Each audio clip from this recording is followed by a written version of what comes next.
We've all heard the saying, good things happen to good people. Platitudes such as these are part of the reason victim blaming exists in modern culture. If someone was just more careful or more reserved, if they were a better person, they wouldn't have suffered the consequences of their actions. The truth, however, is much darker, and something that society as a whole hates to consider.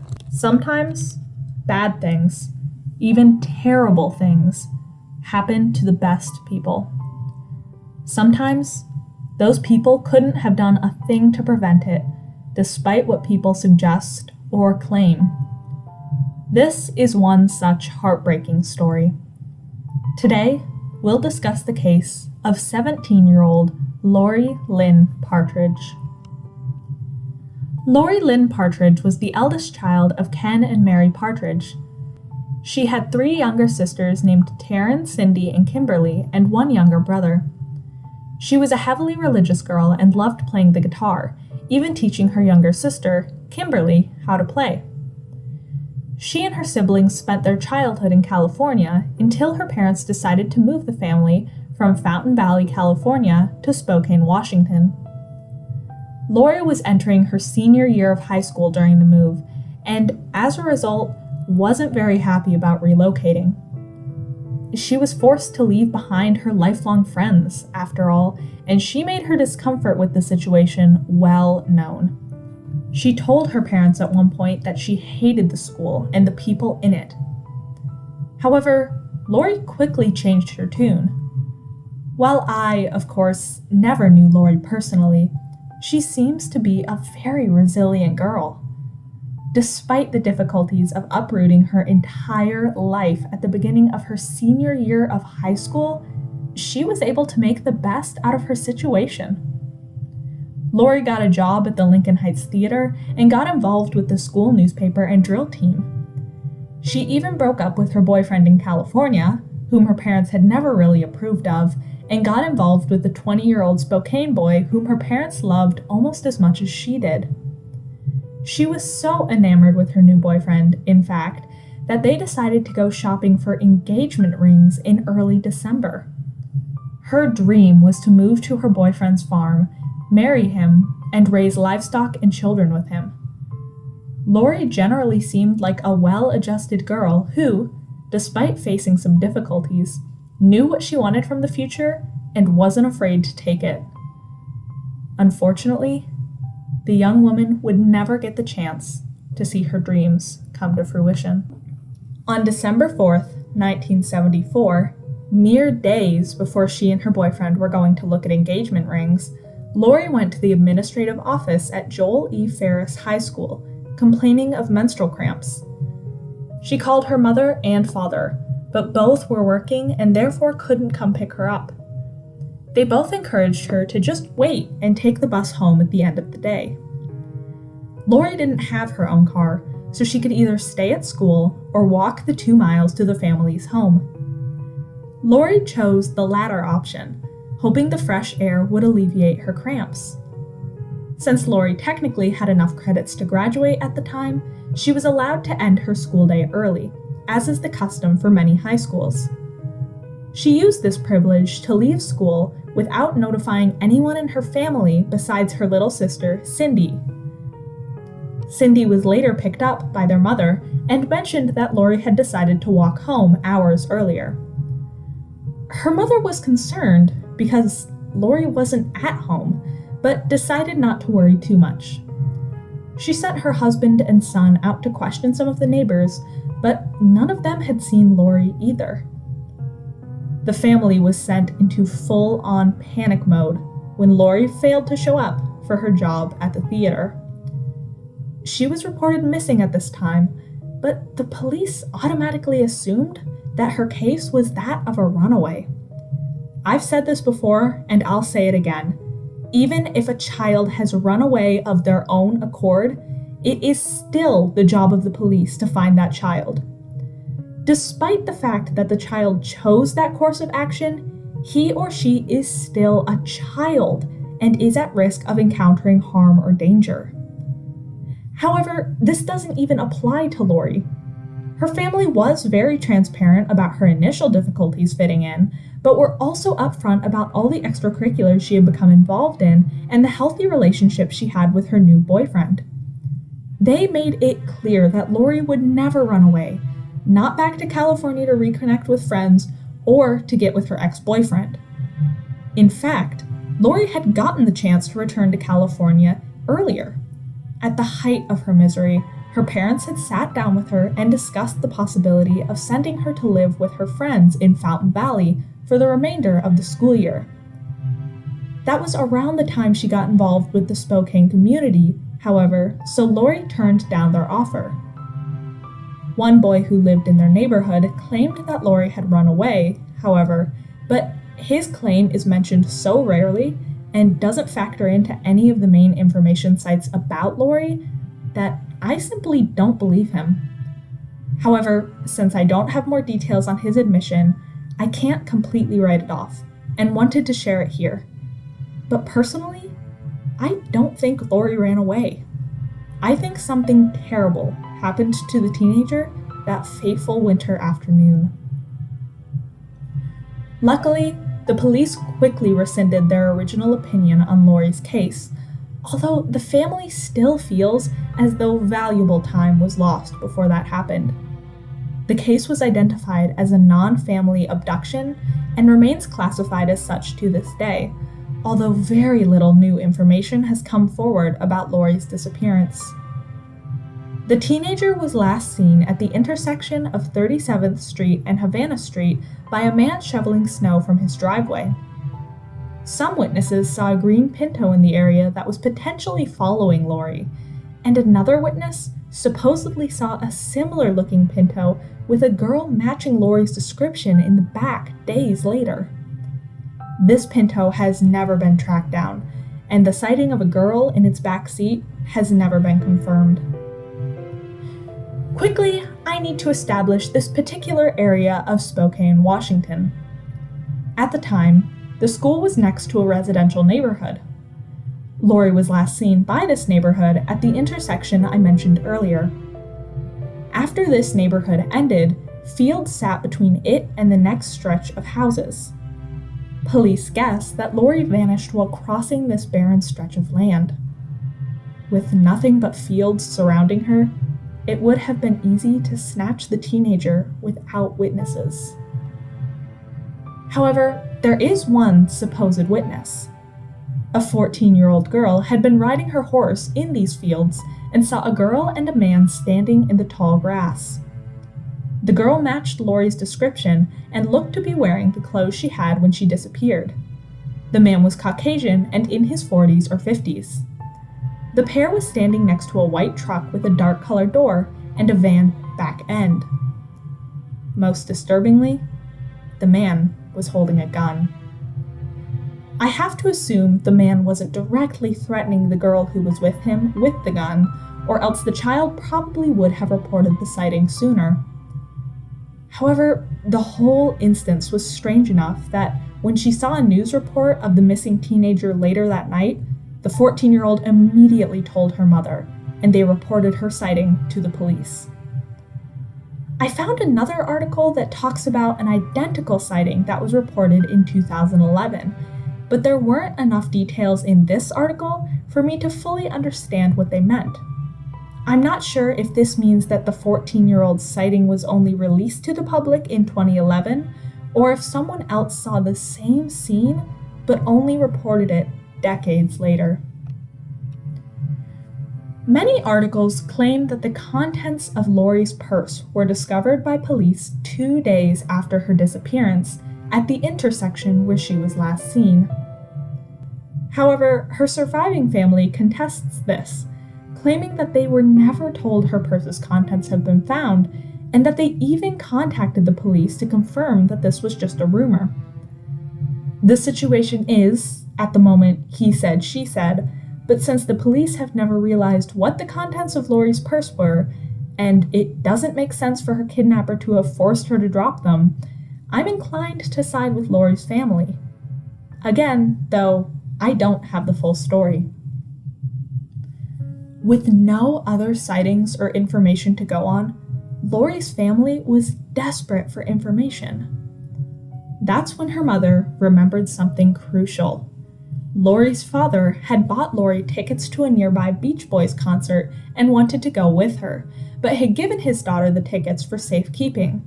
Laurie would have had the tickets with her when she vanished. Her mother actually recalled at least one of the ticket numbers or had them both written down somewhere. Sources are conflicted. Either way, the family knew which tickets were Laurie's, and they told police immediately. Laurie's family begged police to check each ticket entering the concert to see if Laurie, or someone who had done something to her, happened to use the tickets. However, according to her surviving family, the police refused, telling the family that it would be too time-consuming and that they didn't want to annoy the concert attendees.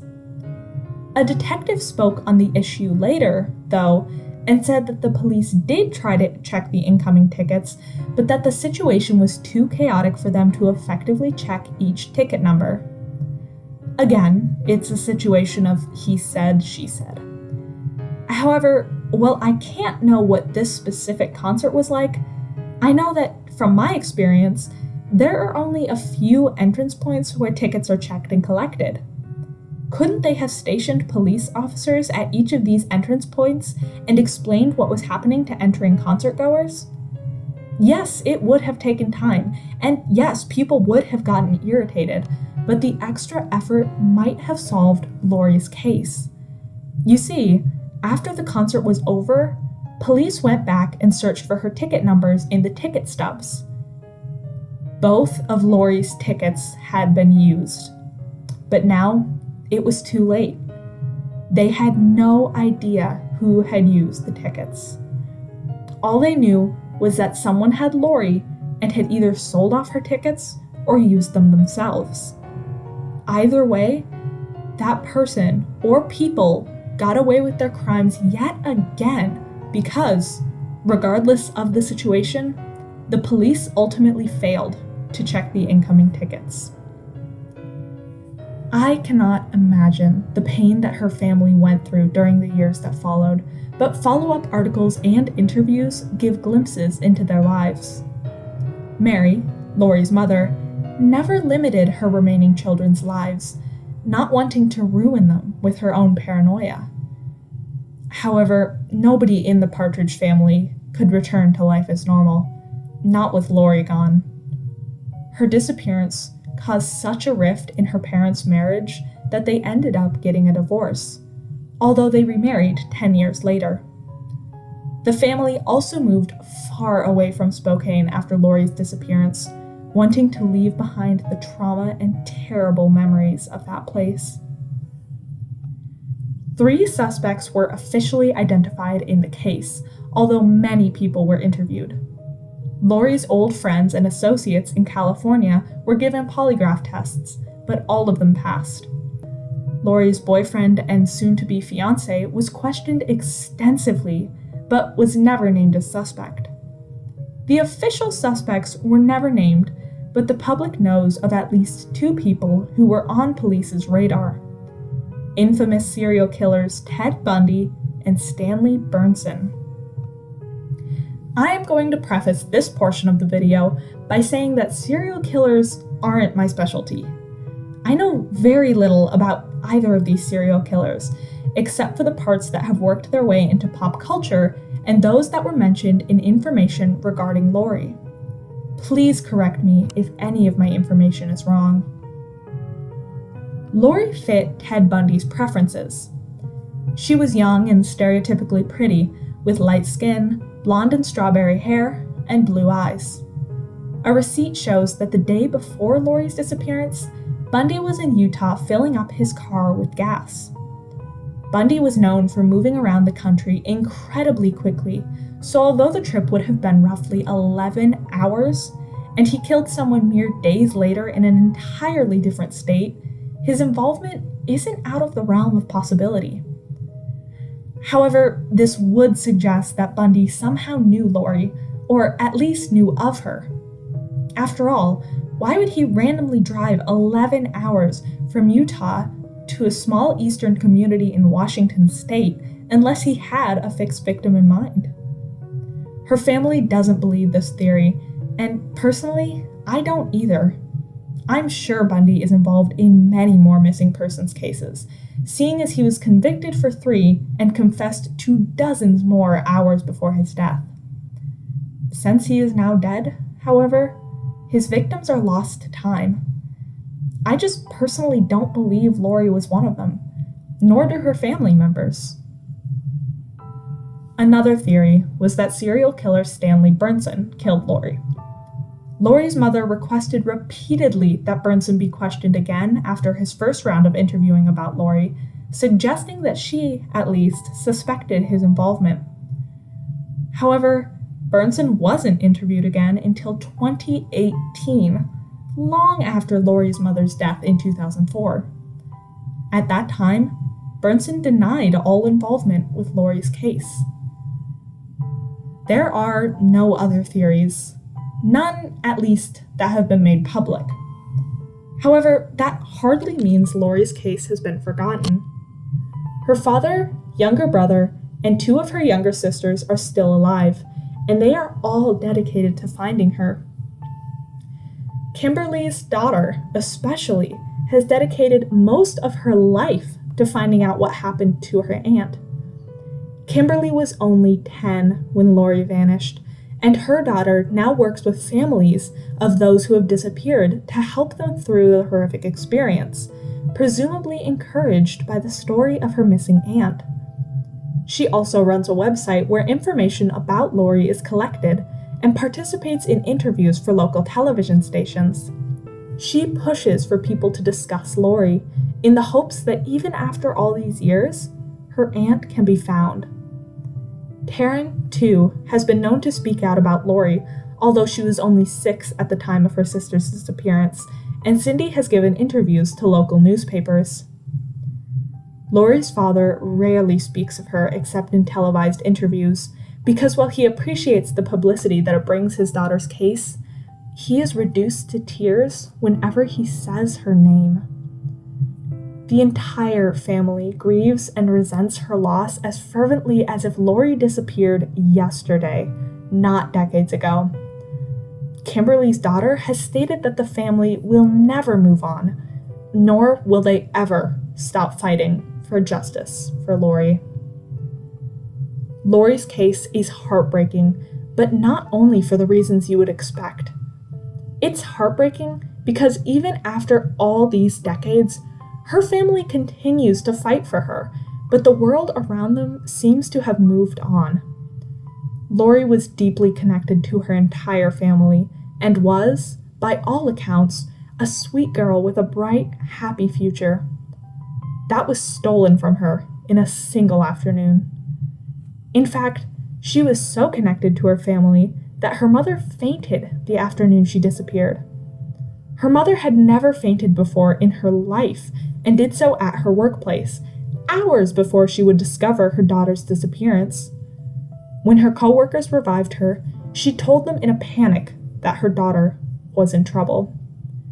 This shows such a deep and genuine connection, born out of love, and it breaks my heart that someone was cruel enough to sever that thread.